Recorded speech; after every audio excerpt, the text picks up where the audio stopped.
एकादशी भगवान की जय।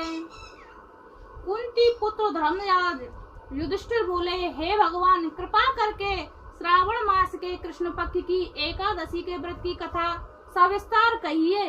इसका क्या महत्व है तथा इसमें किस देवता की पूजन होती है। श्री कृष्ण भगवान कहने लगे, हे युधिष्ठिर, इस एकादशी का वृत्तांत जो एक समय ब्रह्मा जी ने नारद जी से कहा था, वही मैं तुमसे कहता हूँ। ब्रह्मा जी ने नारद जी से पूछा, हे पितामह, श्रावण मास के कृष्ण पक्ष की एकादशी कथा सुनने की मेरी इच्छा है। उसका क्या नाम है, क्या विधि है, सो कृपा करके कहिए। नारद जी के ये वचन सुनकर ब्रह्मा जी ने कहा कि हे नारद, लोक हित के लिए तुमने अत्यंत सुंदर प्रश्न किया है। अब ध्यान पूर्वक सुनो। श्रावण मास के कृष्ण पक्ष की एकादशी का नाम कामका है। इस एकादशी की कथा सुनने मात्र से वाजपेयी यज्ञ का फल मिलता है। इस दिन शंख, गदा, पद्मधारी भगवान विष्णु का पूजन होता है। इनके श्रीधर, हरि, विष्णु, माधव, मधुसूदन आदि अनेक नाम हैं। उनकी पूजा का फल सुनो।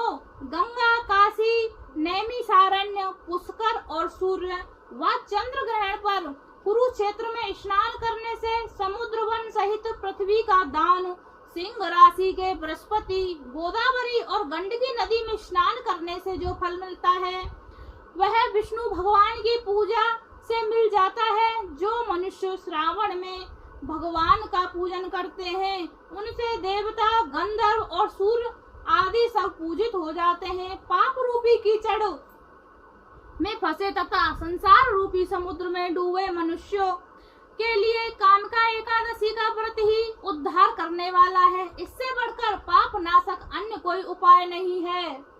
हे नारद, स्वयं भगवान ने यही कहा है कि व्रत के प्रभाव से जीव को योनि को प्राप्त नहीं होता। इस एकादशी को भक्ति पूर्वक तुलसी दल भगवान को अर्पण करने वाले संसार में ऐसे रहते हैं जैसे जल में कमल।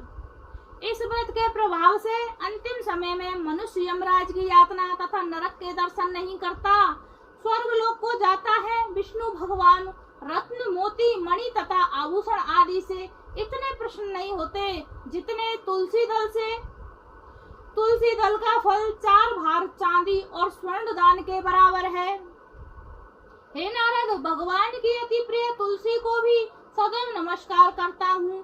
तुलसी के वृक्ष को सींचने से संपूर्ण यातनाएं, दर्शन मात्र से समस्त पाप और स्पर्श से मनुष्य पवित्र हो जाता है। और जो मनुष्य भगवान के चरणों में तुलसी दल अर्पित करता है वह मुक्त हो जाता है। कामिका एकादशी की रात्रि को दीपदान तथा जागरण के फल का महत्व चित्रगुप्त भी नहीं कह सकते। जो मनुष्य इस एकादशी की रात्रि को भगवान के मंदिर में दीप जलाते हैं उनके पितर और स्वर्ग लोक में सुधा पान करते हैं। और जो घी या तिल का दीपक जलाते हैं वे 100 करोड़ दीपक युक्त होकर शून्य लोक को जाते हैं। ब्रह्मा जी कहते हैं कि हे नारद, ब्रह्म हत्या तथा भ्रूण हत्या आदि पापों को नष्ट करने वाली इस एकादशी कामका एकादशी का व्रत मनुष्य को यत्न पूर्वक अवश्य करना चाहिए। इस कामका एकादशी के महत्व को श्रद्धा पूर्वक पढ़ने या सुनने मात्र से समस्त पाप नष्ट होकर उसे विष्णु लोक की प्राप्ति होती है। बोलो एकादशी भगवान की जय, बोलो विष्णु भगवान की जय।